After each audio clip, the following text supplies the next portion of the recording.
अनिल शिरोळेंच्या प्रचारामध्ये 3,50,000चा आम्हाला लीड होता. गिरीश बापटांच्या ह्याच्यामध्ये 3,66,000 लीड होता. आम्ही 16,000चा लीड जास्त मिळवता. ह्यावेळेस आम्ही 1,20,000 निवडून आलो. ह्याच्यामध्ये जर का कुणी म्हणत असेल की माझी त्यामध्ये त्या मुरली मुळांना माहिती आहे माझं लक्ष होतं, देवेंद्र फडणवीसांना माहिती होतं मी काम करतो. ही निवडणूक जी असती मी गिरीश बापटांच्या ह्याच्यात पण 4च रॅलीमध्ये होतो, 3 रॅलींमध्ये. मुरली मुळांच्या पण रॅलीमध्ये 3 वेळाच होतो.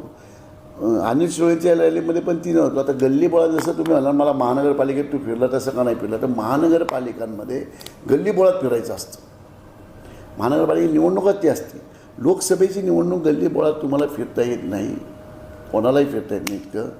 त्यामुळं आत्ता 2 फॅक्टर आहेत की आमचे 98 नगरसेवक आहेत साहेब इथं, 98 नगरसेवक. मी नाराज असतो तर काय निकाल आला असतं जग जाहीर आहे. हे देवेंद्र फडणवीसांना माहिती आहे, मुरलीला पण माहिती आहे, मुरली मुळांना पण माहिती आहे की बाबा मी नाराज असतो काय रिझल्ट आला असता. त्यामुळे मी नाराज नव्हतो. हां, मी पक्षाने तिकीट मला मिळावं ह्याबद्दल माझी उदासीनता होती थोडीशी, ती मी बोलून दाखवली. मुरली मुळांना बोलून दाखवली, देवेंद्र फडणवीसांना बोलून दाखवली. आणि तिथं मला एकदा तिकीट दिलं की मी देवेंद्र फडणवीस सांगितलं साहेब जेव्हा एकदा तिकीट देतात पक्षाचं.